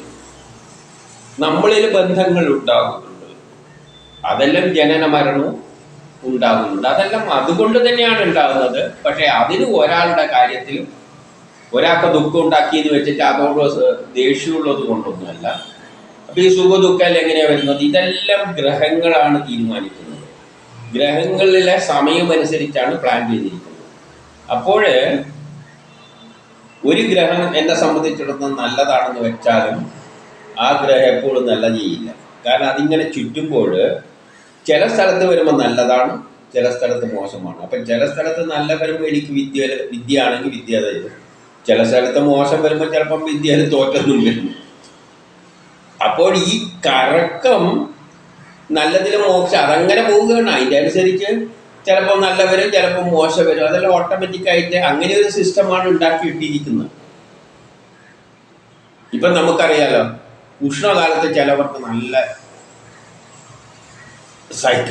നല്ല ആയിരിക്കില്ല, വളരെ സഹിക്കാൻ പറ്റാത്തതായിരിക്കും ഉഷ്ണകാലം. പക്ഷെ ചിലവരെ അവനെ സംബന്ധിച്ചിടത്തോളം തണുപ്പ് കാലം നല്ലതായിരിക്കും. എന്നാൽ വേറൊരാളെ സംബന്ധിച്ചിടത്തോളം തണുപ്പ് കാലത്ത് ശ്വാസം മുട്ടലെല്ലാം വരും, പക്ഷെ ഉഷ്ണകാലത്തായിരിക്കും നല്ലത്. അത് ഓരോ ആളുടെ ജാതകത്തിൻ്റെ പ്രത്യേകത അനുസരിച്ച് ഈ ചലിക്കുന്നതനുസരിച്ച് ഓരോ കാലത്തും നല്ല മോശമെല്ലാം വരും. അതാണ് ഈ പാപവും പുണ്യമായിട്ട് നമുക്ക് തോന്നുന്നത്. അതങ്ങനെയാണ് സൃഷ്ടിയുടെ ക്രമം. അതിൻ്റെ ഫലമാണ്. അല്ലാതെ വേറെ അതിനാരെയും ശിക്ഷിക്കാനോ നന്നാക്കാനോ ഒന്നും താല്പര്യമില്ല. അല്ല, അതിന് നമ്മളോട് ശത്രുതയുമില്ല, ഫ്രണ്ട്ഷിപ്പും ഇല്ല, ഒരു ദുഃഖവുമില്ല. പക്ഷെ അങ്ങനെ ഒരു സിസ്റ്റം ഉണ്ടാക്കി അങ്ങനെ അത് പോകും. ഇനി 24 ആകയാൽ ഭഗവതിയെ ഞാൻ പ്രസാദിച്ചു കൊള്ളുന്നു. അതുകൊണ്ട് ഞാൻ ഭഗവതിയെ പ്രസാദിപ്പിച്ചു കൊള്ളുന്നു. ഞാൻ ഭഗവതിയെ പ്രസാദിപ്പിക്കുന്നത് ശാപമോക്ഷത്തിനൊന്നുമല്ല. എനിക്ക് ശാപമോക്ഷമൊന്നും ആവശ്യമില്ല. ഞാൻ ഭവതിയെ പ്രസാദിപ്പിക്കുന്നത് ശാപമോക്ഷത്തിനല്ല. എന്തെങ്കിലും ഭവതിക്ക് കാരണം ഞാനും ബ്രഹ്മമാണ്, അങ്ങും ബ്രഹ്മമാണ്. ഒരു ബ്രഹ്മം മറ്റൊരു ബ്രഹ്മത്തോട് അനീതി കാണിക്കാൻ പാടില്ല. ആ നിലയിൽ എൻ്റെ വാക്ക് വല്ലതും അസംബന്ധമായി തോന്നുന്നുവെങ്കിൽ പതിവ്രതാരത്നമേ അങ്ങ് ക്ഷമിച്ചാൽ അങ്ങ് ക്ഷമിച്ചേക്കും. കാരണം ഞാനും ബ്രഹ്മമാണ്, പാർവതിയും ബ്രഹ്മമാണ്. അപ്പോൾ ഒരു ബ്രഹ്മം മറ്റൊരു ബ്രഹ്മത്തെ മോശമാക്കാൻ പാടില്ല. അപ്പം അങ്ങനെ വല്ല ഫീലിങ്ങും ഉള്ളിലുണ്ടായിട്ടുണ്ടെങ്കിൽ ക്ഷമിച്ചു കളാം. അല്ലാതെ എനിക്ക് ശാപമോഷമൊന്നും ആവശ്യമൊന്നുമില്ല. കാരണം ശാപമില്ല, മോക്ഷമില്ല, ഒരു ചുക്കുമില്ല എന്നാണ് പറഞ്ഞുകൊണ്ട് വന്നത്. കാരണം അതെന്താണോ തീരുമാനിച്ചത് അത് നമ്മൾ ചെയ്യാൻ ബാധ്യസ്ഥം. ഇത്ര മാത്രമേ ഉള്ളൂ. എനിക്ക് അടുത്ത ജന്മത്തിൽ അസുര ജന്മമാണ് വിധിച്ചിരിക്കുന്നത്. എൻ്റെ കർമ്മം തീർന്നിട്ടില്ല. കർമ്മം തീർന്നാൽ മാത്രമേ എനിക്കെന്താൻ പറ്റുള്ളൂ, ബ്രഹ്മസാക്ഷാത്കാരം കിട്ടുകയുള്ളൂ. അങ്ങ് 25 ശ്രീ ശുഗൻ പറയുകയാണ്, ചിത്രകേതു ഇങ്ങനെ ക്ഷമാപണം ചെയ്ത് ഗൗരി ശങ്കരന്മാരെ അവരെ സന്തോഷിപ്പിച്ച് അവരിരുവരും നോക്കി നിൽക്കെ വിമാനമേറി അദ്ദേഹത്തിൻ്റെ വഴിക്ക് പോയി. 26 അതിനുശേഷം ശ്രീരുദ്രൻ, അതായത് ശിവൻ, ദേവന്മാരും ഋഷികളും അസുരന്മാരും സിദ്ധന്മാരും പാർഷദന്മാരും കേൾക്കെ ശ്രീ പാർവതി ദേവിയോടായിട്ട് ഇങ്ങനെ പറഞ്ഞു. പാർവതിയോട് പറയുകയാണ്. പാർവതി കുറേ ഇങ്ങനെ ബേളം കൂട്ടിയല്ല. കാരണം ബേളം കൂട്ട ഭൗതികവാദികളാണ്. മനുഷ്യരും ഭൗതികവാദികളാണ്. ഈ ഭൗതികവാദികളായതുകൊണ്ടാണ് ചൂടായിട്ടെല്ലാം ഓരോന്നും പറയുന്നത്. പാർവതി ആ കൂട്ടത്തിൽപ്പെട്ടതാണ്. ദേഷ്യം ഒന്നെല്ലാം വിളിച്ചു പറഞ്ഞു. 27 പറയും, ഹേ സുന്ദരി, ശ്രീഹരിയുടെ ആശ്ചര്യകരമായ പ്രവൃത്തികളോടുകൂടിയ മഹാത്മാക്കളുടെ മഹിമയെ ഭവതി കണ്ടുവല്ലോ. ശ്രീഹരിയെ ആശ്രയിക്കുന്ന, ശ്രീഹരിയെ, ആ ഈശ്വരനെ, ഏറ്റവും പരമമായ ആ ഈശ്വരനെ ആശ്രയിച്ച് കഴിയുന്ന മഹാത്മാക്കൾ. അപ്പോൾ ഇദ്ദേഹം മഹാത്മാവാണ്. ഇവൻ ശ്രീഹരിയുടെ ലെവലിലെത്തിയിട്ട് അതിൽ മാത്രം വിശ്വാസം അർപ്പിച്ച് ഈ ഭൗതിക ലോകങ്ങളെല്ലാം ഒരു ചടങ്ങ് മാതിരി അതിലൊന്നും താല്പര്യമില്ലാതെ വിട്ടുകൊണ്ട് നടക്കുന്ന പാർട്ടിയാണ്. അവരെ സംബന്ധിച്ചിടത്തോളം ശിവനും ഇല്ല, പാർവതിയും ഇല്ല, ഒന്നുമില്ല എന്ന് പറഞ്ഞ് നടക്കുന്ന അവസ്ഥയാണ് അവരെ. അപ്പം അങ്ങനെയുള്ള മഹാത്മാക്കളുടെ മഹിമയെ ഭവതി കണ്ടുവല്ലോ. ഭവതിക്കാനിപ്പോൾ മനസ്സിലായിട്ടുണ്ടാവും ശപിച്ചിട്ട് എന്തായത്, ആരാരെയാണ് ജയിക്കുന്നത്, ഞാനും ബ്രഹ്മം നിങ്ങളും ബ്രഹ്മം. പിന്നെ ഇത് വിവരമാണ് ഉപദേശിച്ചു കൊടുത്തത് പാർവതിക്ക്. അതുകൊണ്ട് മഹാത്മാക്കളുടെ മഹിമയെ ഭവതി കണ്ടുവല്ലോ. 28 സ്വർഗത്തിലും മുക്തിയിലും നരകത്തിലും സമഫലത്തെ ദർശിക്കുന്ന, സമഫലത്തെ, സ്വർഗമായാലും നരകമായാലും മുക്തിയായാലും ശാപമായാലും എന്തായാലും സമഭാവനയാണ്. സമഭാവനയിൽ വർത്തിക്കുന്ന വിഷ്ണു ഭക്തന്മാർ എവിടെ നിന്നും ഭയക്കില്ല. അവർക്ക് ഭയമൊന്നുമില്ല. പാർവതിയല്ല ശിവന്റെ ശപിച്ചാലും ഇതെല്ലാം ഭൗതിക കാര്യങ്ങൾ, ഭൗതിക ദേവതകളാണ്. അവർ ശപിക്കുന്നതിനൊന്നും ഒരു ഭയവുമില്ല. കാരണം വിഷ്ണുവിൽ മനസ്സർപ്പിച്ചിരിക്കുകയാണ്. നാളെ എന്താണ് ആകേണ്ടതെന്നെല്ലാം വിഷ്ണുവാണ് തീരുമാനിക്കുന്നത്, അല്ല ഈ ഭൗതികവാദികളല്ല. അതുകൊണ്ട് സ്വർഗത്തിലും മുക്തിയിലും നരകത്തിലും സമഫലത്തെ, എല്ലാം സമമായിട്ട് തുല്യമായിട്ടാണ് കാണുന്നത്. അങ്ങനെയുള്ളവർക്ക്, വിഷ്ണു ഭക്തന്മാർക്ക് എവിടെ നിന്നും ഭയക്കേണ്ട കാര്യമില്ല. 29 ജീവാത്മാക്കളുടെ ശരീരബന്ധം നിമിത്തം സർവേശ്വരന്റെ മായാൽ ഒന്നോടൊന്നു ചേർന്നിരിക്കുന്നതായ സുഖവും ദുഃഖവും മരണവും ജനനവും ശാപവും അനുഗ്രഹവും മറ്റും സംഭവിക്കുന്നു. ജീവാത്മാക്കളുടെ ശരീരബന്ധം നിമിത്തം. അപ്പം നമ്മുടെ ഞാനും എൻ്റെ ശരീരവുമായുള്ള ബന്ധം കൊണ്ട് സർവേശ്വരൻ്റെ മായയിൽ അകപ്പെട്ട് കഴിയുമ്പോഴാണ് സുഖദുഃഖങ്ങളും ഇതെല്ലാം ഉണ്ടാകുന്നത്. പക്ഷെ ഈ ജീവാത്മാവ് ശരീരത്തെ എല്ലാം ഉപേക്ഷിച്ച്, ശരീരമായിട്ടൊരു ബന്ധവുമില്ല. മായയിൽ നിന്നും മുക്തമായി. എന്നിട്ട് ശ്രീഹരിയിൽ മാത്രം വിശ്വാസം അർപ്പിക്കുന്നവർക്ക് സുഖദുഃഖങ്ങളും ജനനവും മരണവും അനുഗ്രഹവും മറ്റും ഒന്നും ഒരു പ്രശ്നമേ അല്ല. അതെല്ലാം ഉള്ളത് ആർക്കാണ്? ജീവാത്മാവ് ഈ ശരീരത്തിൽ ഞാനാണ്, ഈ ജീവാത്മാവ് ഞാനാണ്, എൻ്റെ ഭാര്യ, എൻ്റെ മക്കൾ എന്ന് ചിന്തിക്കുന്നവരിലാണ് ഈ സുഖദുഃഖങ്ങളെല്ലാം ഉള്ളത്. അവരെ എന്ത് ചെയ്യും? മായയാൽ ആ വിഷ്ണു കളിപ്പിക്കുകയാണ്. 30 പറയണം, ആത്മാവിൽ ഇഷ്ടാനിഷ്ടങ്ങളുടെ ഫലമായി സ്ഫുരിക്കുന്ന വ്യത്യസ്ത സങ്കല്പങ്ങൾ, ഇഷ്ടം അനിഷ്ടം എന്നതിന് മനസ്സിൽ സങ്കല്പിക്കാം. ഇതെൻ്റേത്, അത് നിൻ്റേത്, ഇത് എൻ്റെ ആള്, ഇത് മറ്റേതാള്, ഇത് സുഖമുള്ളത്, ഇത് മോശം.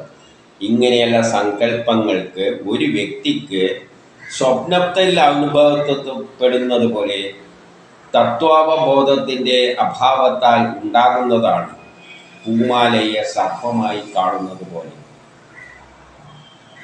അപ്പോൾ സ്വപ്നത്തിൽ നമ്മളൊന്ന് കാണുമ്പോൾ അതിന് പ്രശസ്തിയൊന്നുമില്ല. സ്വപ്നത്തിൽ നമ്മളൊരു എന്തെങ്കിലും ഒന്ന് കണ്ടിട്ട് അത് ശരിയാണെന്ന് അന്നേരം നമ്മൾ ധരിക്കുന്നുണ്ട്, അത് ശരിയാണെന്ന് തന്നെയാണ് ചിന്തിക്കുന്നത്. പക്ഷേ എത്ര വരെയുള്ളൂ? അത് സ്വപ്നം മാറുന്ന വരെയുള്ളൂ.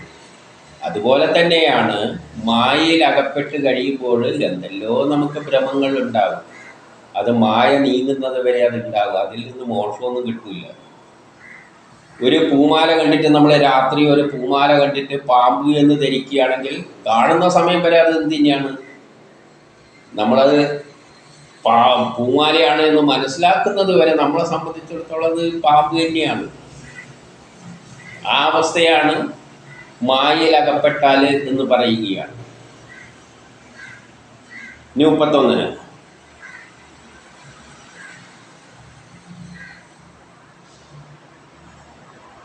ഭഗവാനിൽ ഭക്തി പുലർത്തുന്നവർ ജ്ഞാനം, വിരക്തി എന്നിവയുടെ ബലമുള്ളവരും. അപ്പം ഭഗവാനിൽ ഭക്തിയുള്ളവരുടെ പ്രത്യേകത എന്താണെന്ന് വെച്ചാൽ അത് ആത്മീയവാദികളുടെ പ്രത്യേകത. ഭഗവാനിൽ വിശ്വാസം അർപ്പിക്കുക. ഭഗവാനിൽ വിശ്വാസം അർപ്പിക്കുന്നവർക്ക് ഉള്ള പ്രത്യേകത, അവർക്ക് ആ ജ്ഞാനമുണ്ട്. ആ ഈശ്വരനാണ് ഈ പ്രപഞ്ചത്തെ എല്ലാം നയിക്കുന്നത് എന്ന ജ്ഞാനമുണ്ട്. വിരക്തിയുണ്ട്. ഈ ഭൗതിക ലോകമായിട്ട് വിരക്തിയുണ്ട്. അതേ ആത്മീയതയ്ക്കുള്ള വഴിയുള്ളൂ. പിന്നെയോ അവർ ജ്ഞാനം, വിരക്തി എന്നിവരുടെ ഫലമുള്ളവരാണ്. അതാണ് മനുഷ്യൻ്റെ ഫലം. ഈ ഭൗതിക ലോകത്തിലൂടെ എല്ലാറ്റിനോടും വിരക്തി ഉണ്ടാവുക. ഭാര്യയില്ല, മക്കളുമില്ല, കുടുംബങ്ങളുമില്ല, ഉടുതുണി പോലും വേണ്ട, വേദങ്ങളൊന്നും വേണ്ട എന്ന് വെച്ചിട്ട് പോകാനുള്ള ഒരു ധൈര്യമുണ്ടല്ലോ. ആ ബലം, ആ ജ്ഞാനം ഉള്ളവരെ ആയ ജനങ്ങൾക്ക് ലോകത്തിൽ വിശേഷിച്ചു ഒന്നും നേടാനില്ല. അവർക്ക് പിന്നെ ഈ ലോകത്തിൽ നേടാനൊന്നുമില്ല. ലോകം ഉപേക്ഷിച്ചു. അവർ പിന്നെ ലോക കാര്യങ്ങളിൽ ഒന്നും തലയിടില്ല. ഇതാണ് ആത്മീയത. അല്ലാതെ ഞാൻ ആത്മീയവാദിയാണെന്നും പറഞ്ഞുകൊണ്ട് ഇവിടെ എന്തെല്ലോ കാട്ടിക്കൂട്ടുന്നതൊന്നും ആത്മീയതയല്ല. വേദം പഠിപ്പിക്കരുത് പറയുന്നത് എന്നെ ആത്മീയതയൊന്നുമല്ല. അതെല്ലാം ഭൗതികതയാണ്. അതിൽ ജോലിയുടെ ഭാഗമായി അങ്ങനെ സൃഷ്ടിച്ചിരിക്കുന്ന കാലം ചെയ്യാനാണ്, അങ്ങ് ചെയ്ത് പോയിക്കോളൂ. അതിന് ആത്മീയതയായിട്ട് ഒരു ബന്ധവുമില്ല. ഇനി 32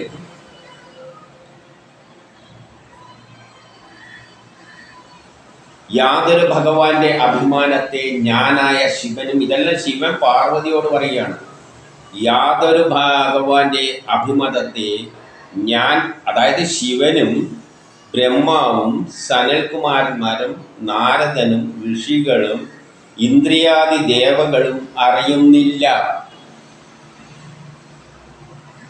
എനിക്കും, അതായത് ശിവൻ പറയാണ്, എനിക്കും ബ്രഹ്മാവിനും സനൽകുമാരാദികൾക്കും നാരദനും ഋഷികൾക്കും ഒന്നും ആ ഈശ്വരനെ അറിയില്ല. നമ്മളെ ജ്ഞാനമേ ആർക്കുള്ളൂ? ശിവനും ആ ഈശ്വരനെ പറ്റിയേ ഉള്ളൂ എന്നാണ് ഇവിടെ പറഞ്ഞു കൊണ്ടുവരുന്നത്. ഈശ്വരനെ പറ്റി ഇവർക്ക് പോലും അറിയില്ല. ഇന്ദ്രാദി ദേവതകൾ, കാരണം ഇവരെല്ലാം പ്രപഞ്ച സൃഷ്ടിയിൽ ബന്ധപ്പെട്ട് കിടക്കുന്നവരാണ്.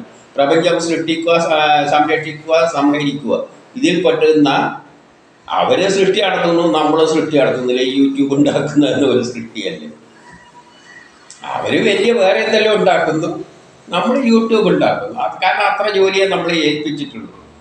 എല്ലാം ഈ സൃഷ്ടി നടത്താൻ വേണ്ടിയായിരുന്നെങ്കിൽ നമ്മൾ ഈ അതേപോലെ സൃഷ്ടിക്കുമായിരുന്നു. ഇപ്പം പറഞ്ഞ നീ ഇത്ര ഉണ്ടാക്കിയാൽ മതി, നീ ഇവിടെ ഇരുന്ന് യൂട്യൂബ് ഉണ്ടാക്കിയാൽ മതി എന്ന് പറഞ്ഞാൽ ഞാനത് ഉണ്ടാക്കുന്നു. അതിന് അതുപോലെ പ്രമോദ് ഈ ലോകം തന്നെ ഉണ്ടാക്കണം എന്ന് വെച്ച് കഴിഞ്ഞാൽ എന്നോട് പിടിച്ചിട്ട് ചിലപ്പോൾ ലോകം ഉണ്ടാക്കാനാക്കിയെന്ന്. അപ്പം എൻ്റെ പേര് ചിലപ്പോൾ അന്ന് വിഷ്ണു എന്നായിരിക്കും. അത് ഓരോ ആളും ഓരോ കർമ്മത്തിന് ഏൽപ്പിച്ച് കൊടുത്തതേ ഉള്ളൂ. അതിലൊന്നും നമുക്ക് ഒരു പങ്കുമില്ല. ശിവനുമില്ല, രുദ്രനുമില്ല. അതാണ് രുദ്രൻ പറയുന്നത്. യാതൊരു ഭഗവാന്റെ അഭിമതത്തെ ഞാൻ, അതായത് ശിവനും ബ്രഹ്മാവും സനൽകുമാറും നാരദനും ഋഷിയും ഇന്ദ്രാദികളും അറിയുന്നില്ല. അവർക്കൊന്നും ഇതറിയില്ല. നേരത്തെ പാർവതി ചോദിച്ചു, ഇവർക്കെല്ലാം അണിയിരിക്കുന്നല്ല, അവർക്കെല്ലാം ഈ ബോധം എന്തായില്ലാതെ? ഇവന് മാത്രമാണ് ബോധം. കാരണം ഇവൻ മാത്രമാണ് ബ്രഹ്മസാക്ഷാത്കാരം നേടിയത്. വിഷ്ണുവിന് മാത്രം ഇതെല്ലാം ത്യജിച്ചവരാണ്. ശിവൻ എങ്ങനെ ഇത് ത്യജിക്കുക? വിഷ്ണു എങ്ങനെ ഇത് ത്യജിക്കുക? വിഷ്ണുവിൻ്റെ ലോകം നോക്കി കിടക്കേണ്ട ജോലി കിടക്കുകയാണ്. ബ്രഹ്മാവിനാണെങ്കിൽ ഈ ചോട്ട് പട്ടി വരെ പട്ടി പൂച്ച എല്ലാത്തിനെയും സൃഷ്ടിക്കേണ്ട ജോലിയിൽ അങ്ങനെ തീർത്താ തീരാത്ത ജോലിയാക്കിയിരിക്കുകയാണ്. അവർക്ക് എങ്ങനെയാണ് ബ്രഹ്മസാക്ഷാത്കാരത്തിന് പോകാൻ പറ്റുക? അപ്പം അവരൊന്നും ഈശ്വരനെ മനസ്സിലാക്കിയവരല്ല. എന്നിട്ടോ എന്ന് വരുമ്പോൾ അവിടുത്തെ അംശത്തിൻ്റെ അംശമായ മറ്റുള്ളവർ ആ ഈശ്വരൻ്റെ സ്വരൂപത്തെ എങ്ങനെ അറിയാനാണ്? നമുക്ക് പോലും ആ ഈശ്വരനെ മനസ്സിലായിട്ടില്ല. പിന്നെ ആ ഈശ്വരൻ്റെ അംശത്തിൻ്റെ അംശമായ ഈ നമുക്കെല്ലാം എങ്ങനെ മനസ്സിലാക്കുക? അങ്ങനെയുള്ള നമ്മളാണ് ചിലപ്പോൾ ഞാൻ ഈശ്വരനാണെന്ന് പറഞ്ഞു കണ്ട് നടക്കുന്നത്. ഒന്ന് ചിന്തിച്ചു നോക്കൂ. ഞാൻ കേട്ടിട്ട് നാളെ മുതൽ ഞാൻ ഈശ്വരനാണ് എന്ന് പറഞ്ഞ് നടക്കുന്നുണ്ടെങ്കിൽ ഈശ്വരനെ പോലും മനസ്സിലായിട്ടില്ല. ഈ വിഷ്ണുവിനും ശിവനും ഒന്നും മനസ്സിലായിട്ടില്ല. അവർക്ക് പോലും മനസ്സിലാകാത്ത സാധനം ഞാൻ കേട്ടിട്ട് ഞാൻ ഈശ്വരനാണ് എന്ന് പറഞ്ഞ് നടക്കുന്നത് എങ്ങനെയാണ്? അതിൻ്റെ മണ്ടത്തരം ഒന്ന് മനസ്സിലാക്കി നോക്കി. ഇനി 33 ഈ ശ്രീഹരിയിൽ പ്രിയനും അപ്രിയനുമില്ല. ആ ഈശ്വരന്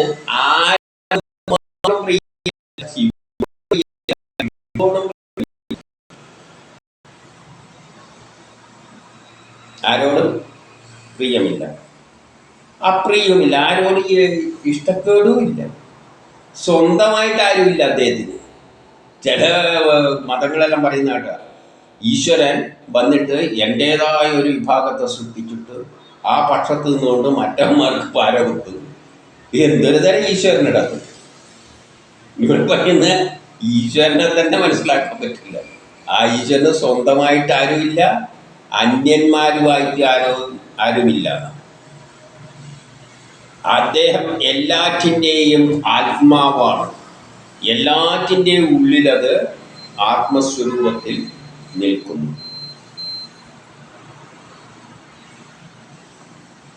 വലിയ ഭാഗ്യവാനായ ഈ ചിത്രകേതു 34 ശ്രീഹരിയുടെ പ്രിയപ്പെട്ട ദാസനാണ്.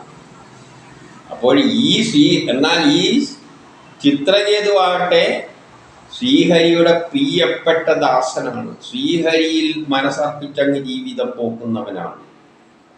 അതിനാൽ സമദർശനും മനഃശാന്തിയും ഉള്ളവനാണ്. അവന് സമദർശനമാണ്. എല്ലാറ്റിലും ശിവനായാലും പാർവതി ആയാലും എല്ലാത്തിലും ബ്രഹ്മത്തെയെ കാണുന്നുള്ളൂ, വേറെ ഒന്നിനെയും കാണുന്നില്ല.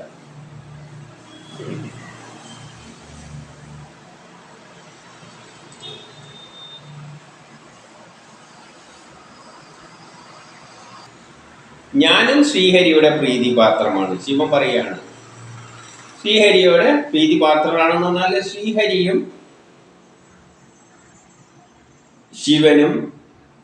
ശിവൻ ശാന്തമായിട്ടാണ് നിൽക്കുന്നത്. ഒരാറ്റത്തിലെ ന്യൂക്ലിയസ് ഒന്നിലും തലയിടാതെ ശാന്തമായിട്ടാണ് നിൽക്കുന്നത്. ഒരു ആക്ടിവിറ്റീസിലും സാധാരണ നിലയിൽ ന്യൂക്ലിയസ് അല്ലെങ്കിൽ ശിവൻ രുദ്രൻ പങ്കെടുക്കില്ല.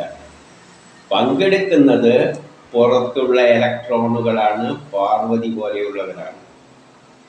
ശിവൻ അനങ്ങാതിരിക്കുകയെന്ന്. അതുകൊണ്ട് ശിവൻ ശ്രീഹരിയുടെ പ്രീതിപാത്രമാണ്. 35 പറയാണ്, അതുകൊണ്ട് സമദർശികളും മനഃശാന്തിയുള്ളവരുമായ ശ്രീഹരിയുടെ ഭക്തരിൽ മനോക്ഷോഭം പ്രകടിപ്പിച്ചുകൂടാ. പാർവതിക്കുള്ള ഉപദേശമാണ്. അതുകൊണ്ട് ശ്രീഹരിയിൽ മനസ്സ് വെച്ച് പോകുന്ന ബ്രഹ്മസാക്ഷാത്കാരത്തിന് ട്രൈ ചെയ്യുന്ന വ്യക്തികളോട് നേരെ മനക്ഷോഭം പ്രകടിപ്പിച്ചുകൂടാ. പാർവതിക്കൊരു ഉപദേശം. ഇനി 36 ശ്രീസുകൻ.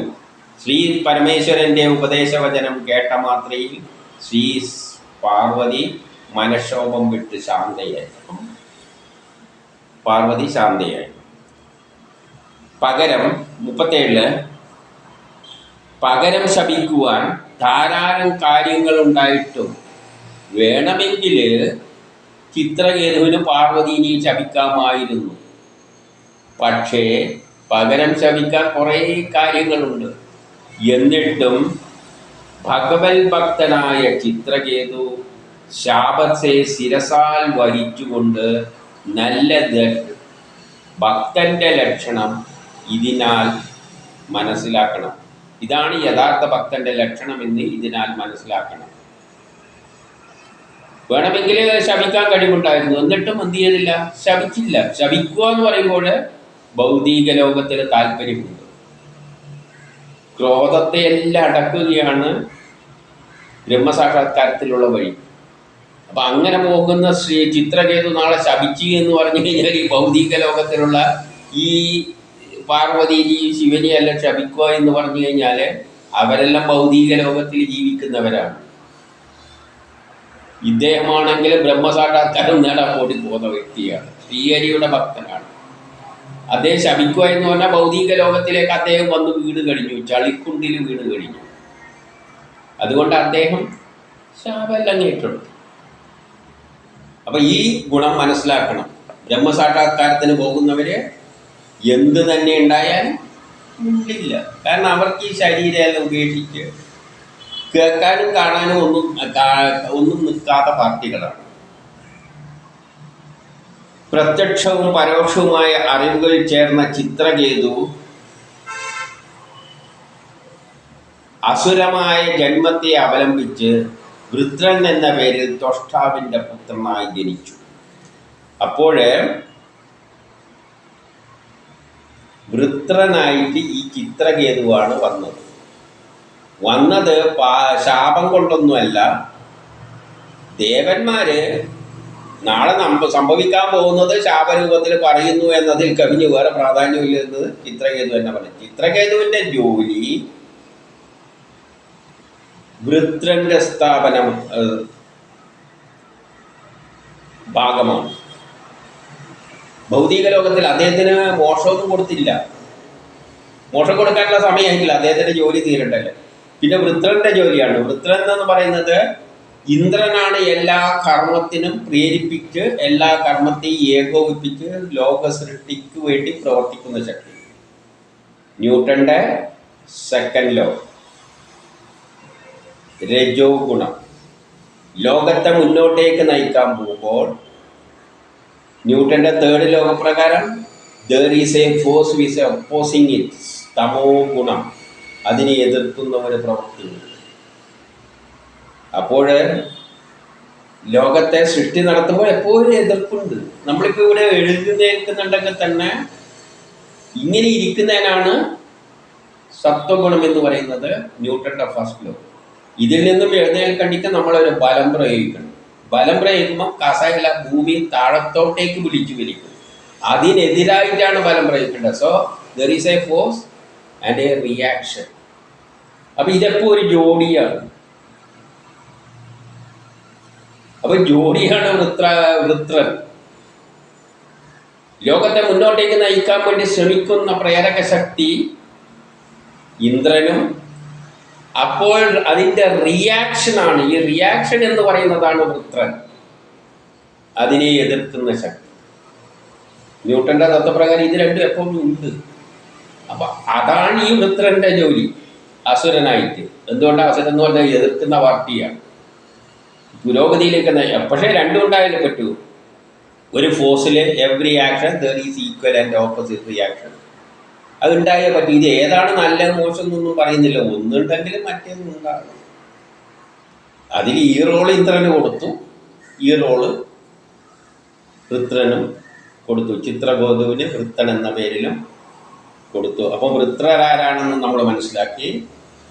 ഒരു വസ്തുവിനെ നമ്മൾ ഒന്നിൽ നിന്ന് മറ്റൊന്നിലേക്ക് മാറ്റാൻ ശ്രമിക്കുമ്പോൾ ആ മാറ്റാൻ ശ്രമിക്കുന്ന ശക്തിയെ ഇന്ദ്രനെന്നും അതിനെ എതിർക്കുന്ന റിയാക്ഷനെ വൃത്രനെന്നും പറയുന്നു. ഇത് രണ്ടും സയൻസിൻ്റെ അടിസ്ഥാനത്തിൽ ഒഴിച്ചുകൂടാൻ പറ്റാത്തതാണ്.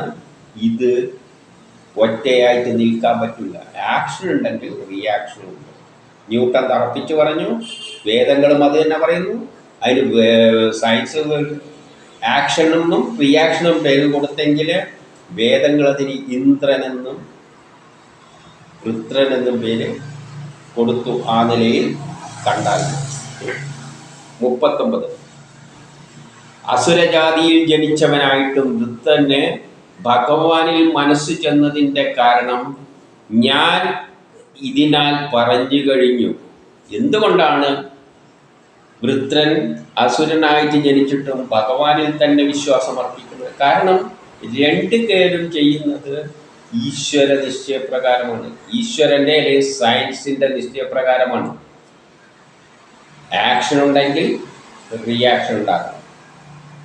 അത് സയൻസിൻ്റെ നിയമമാണ്, ആ സയൻസിൻ്റെ വേദത്തിൻ്റെ നിയമമാണ്. അത് തന്നെയാണ് പ്രപഞ്ച നിയമം, അത് തന്നെയാണ് ശ്രീഹരിയുടെ നിയമം. രണ്ടുപേരും ശ്രീഹരിയെ തന്നെയാണ് ആശ്രയിക്കുന്നത്. അപ്പോൾ ഒന്ന് മനസ്സിലാക്കുക, ഇവിടെ യുക്തിവാദികൾ ഈശ്വരനെ എല്ലാം തെറി വിളിച്ചാലും അവരെയും ആ നിലയിൽ നിന്ന് മുന്നോട്ടേക്ക് നയിക്കുന്നത് ശ്രീഹരി തന്നെയാണ്. കാരണം അവനോട് കൊണ്ട ആ തരത്തിൽ പ്രവർത്തിപ്പിക്കുന്നതും ശ്രീഹരിയാണ്. എന്തുകൊണ്ട്? എല്ലാം ദ്വയമാണ്. ഈശ്വരവിശ്വാസി ഉണ്ടെങ്കിൽ നിരീശ്വരവാദിയുണ്ട്. ഈ നിരീശ്വരവാദിയും വിശ്വാസിയും തമ്മിലുള്ള ഏറ്റുമുട്ടലിലൂടെയാണ് നമ്മൾ സത്യത്തിലേക്ക് അടുക്കുന്നത്.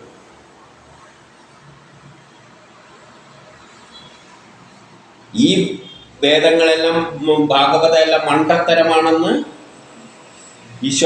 നിരീശ്വരവാദികൾ പറയുന്നു. വിശ്വാസികളായിട്ട് അന്ധമായിട്ട് അതിനെ അങ്ങ് ഫോളോ ചെയ്യുകയാണ്, അതിൻ്റെ അത് അർത്ഥമൊന്നും മനസ്സിലാക്കാതെ.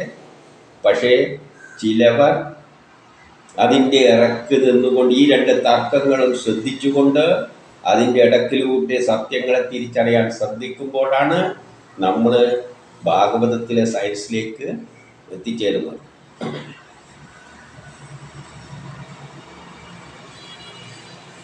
എന്നിട്ട് 40 പറയുകയാണെങ്കിൽ ചിത്രകേതുവിൻ്റെ ഈ വിശിഷ്ട ചരിത്രം തന്നെയും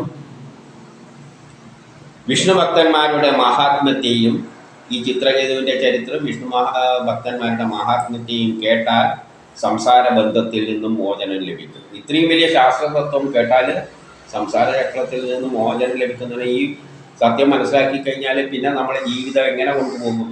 ഒരു നാടകത്തിൽ അഭിനയിക്കുന്ന വഴി അങ്ങ് കൊണ്ടുപോകും. ദുഃഖവുമില്ല സുഖവുമില്ല, എല്ലാം അങ്ങ് കൊണ്ടുപോകും. അങ്ങനെ കൊണ്ടുപോകണം എന്നാണ് പറയുന്നത്. ഒരു നാടകത്തിലെ റോള് മാതിരിയാണ് നമുക്ക് കൊണ്ടുപോകും. അപ്പം പിന്നെ നാടകത്തിൽ നമുക്ക് ദുഃഖമുണ്ട്. ഒരാൾ ജയിലിൽ കിടക്കുന്ന റോൾ അഭിനയിച്ചാൽ എന്ത് ദുഃഖമാണ് കിടക്കുന്ന ഭംഗിയായിട്ട് അവതരിപ്പിച്ചു കൊടുക്കുക. അതുപോലെ തന്നെ യാതൊരാൾ പ്രഭാതത്തിൽ എഴുന്നേറ്റ് വാക്കുകൾ നിയന്ത്രിച്ച്, ഇപ്പം 41 പറയാണ്, ഏതൊരാൾ പ്രഭാതത്തിൽ എഴുന്നേറ്റ് വാക്കുകൾ നിയന്ത്രിച്ചിട്ട്